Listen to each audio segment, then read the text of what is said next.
everyone. We are here with actor Woody Norman and director Samuel Bodin, and they are here to talk to us about a new film called Cobweb, and that's coming out in theaters July 21st. Gentlemen, how are you?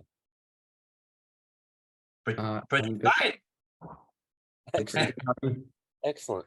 So, Samuel, can you tell me about the film? Can you just kind of give me an idea of what it's about? It's about a boy who's hearing some noise in his wall every night. And his gentle parents say to him that, don't worry, it's nothing. So, yeah, maybe I can sum up like that. But I will say it's a weird, twisted Halloween joke, and I hope you will enjoy it. I don't want to tell too much because, it's I wanted to do a short film, effective and everything. So I say the less I will say to you, the better, or the happier you will be when you will watch the movie. So I'll just say that. Excellent. So basically, it's a nice spooky Halloween film about noises from the walls, right? Yeah, that's a good sentence. And Woody, let's talk about your character. Can you tell me about who you play and what he goes through?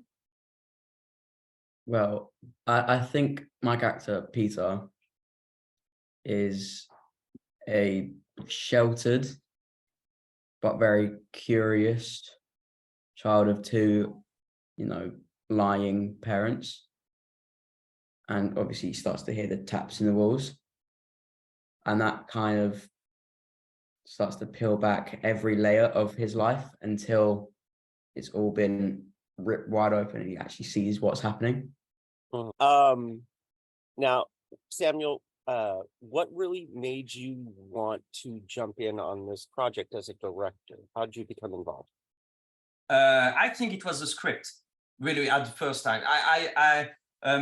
This movie is my first feature film, and congratulations. Thank you. That's nice.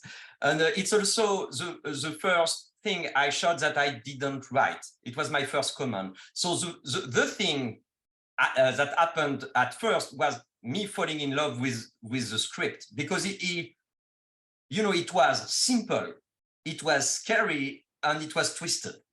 And it's difficult to find a story with all of that inside. And there was a lot of room to create something graphically and to be able to create a little world. It wasn't grounded, and it was okay.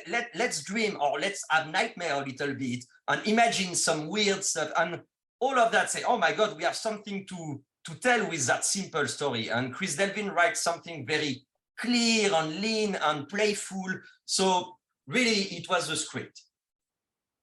Excellent. And same question for you, Woody. I'm sure you get a lot of different scripts, playing kids, but like, what was this one?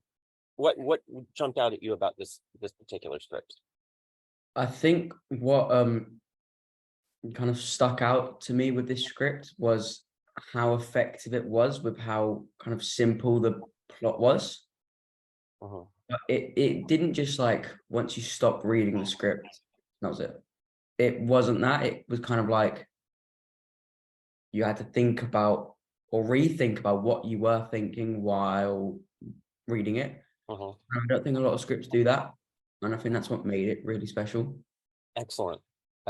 Yeah, there's what I really love about the film, and you mentioned it just a bit ago, Samuel, that is I don't know, the tone, the look and feel of the movie. It's just, you can practically smell the rotting pumpkins and the dust.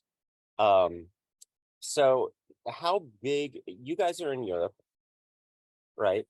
Yeah. And like, I mean, I know Halloween is growing in popularity, but did you guys grow up with Halloween, or, like, where was it and how did you become familiar? Because you guys nailed it.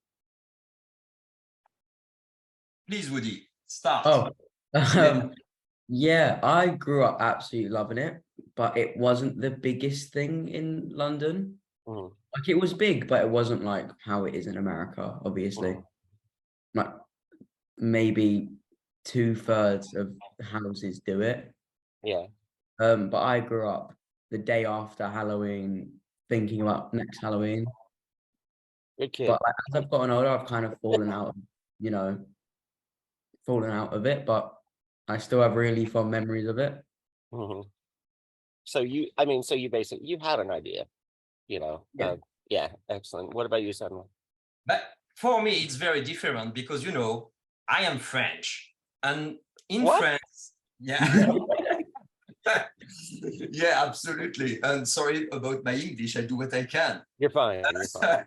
But yeah, for me, it was, it's different. It's a little bit because in our culture, in my culture, I grew up with English speaking movie, American movies, and I love scary stories. So obviously, Halloween is a big part in my head, but it was always a movie part. It's not part of my reality here. Right. So It it was a was very always a cinematic fantasy. element. Exactly. So, when I read the script, and I say, oh, for me, it's a Halloween movie. But I didn't take that like a usual thing for me. It's like, oh, yes, they will allow me to play with Halloween, but I never did Halloween in France, really. It's just an idea. I Right. watched John Carpenter movie again and again and again, and that's it. And here, it's like a fairy tale for me. So I shoot that like a French guy, like it's not normal for me. It's like another world. It's the Halloween world, and I am allowed to enter it. So let's play it. So it's why it's not grounded at all. It's why it's more close to a Grimm Brothers tale, that a story happened to Halloween in America. Yeah, it's funny you say that because there is a certain fairy tale aesthetic to it. Um, extremely saturated colors, and the movie looks great, like production wise. Uh, the colors are really popping. Can you tell me maybe some of the movies that influenced the look of this one? Uh, uh, it's always complicated, but a lot of them, and maybe it's some cliche, but The Shining is never far away. For me, The Shining is never far away. The behavior of the parents, Woody inside those corridors and everything. You can't push Stanley Kubrick very far away. He is always here. And in another way, Coraline, or all those animated movie, very colorful, very at the scale of kids, was very, very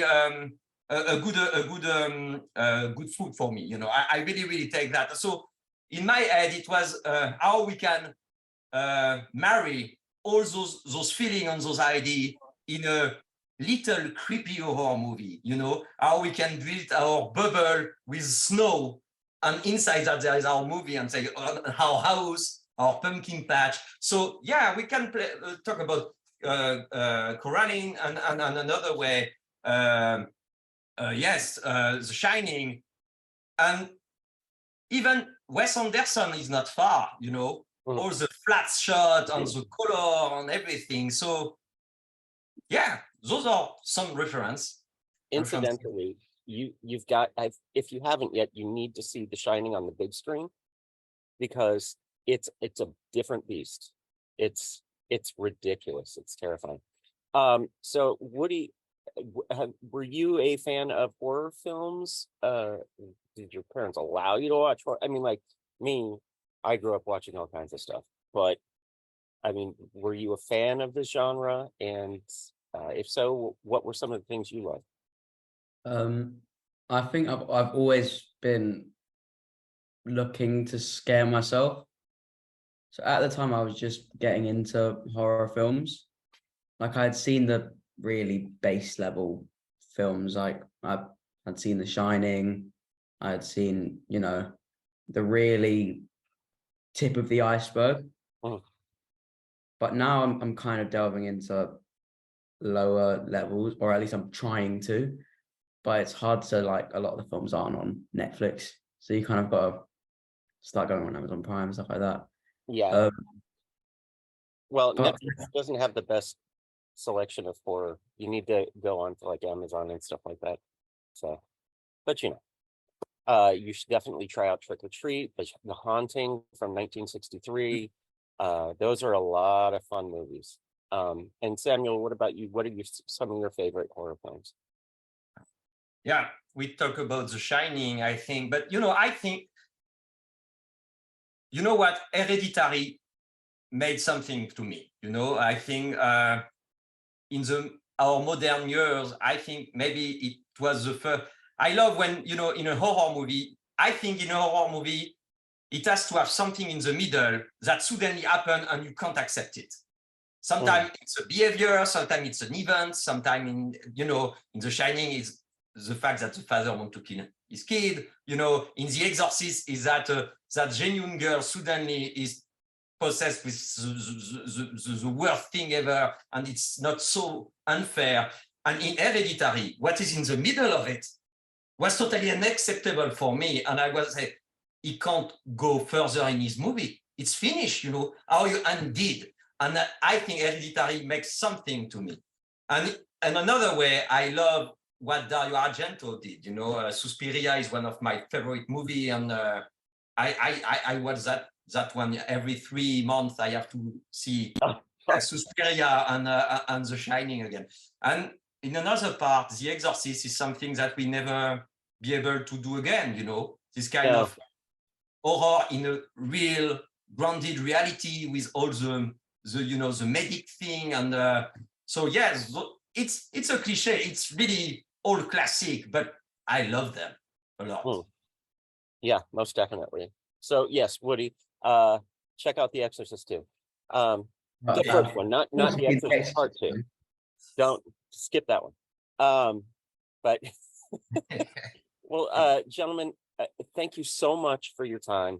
Thank you for taking the time. Thank you for making horror. And yes, it keeps us all very happy and very frightened. And Woody, best of luck. Samuel, you as well. Again, congrats on your first feature. Keep going.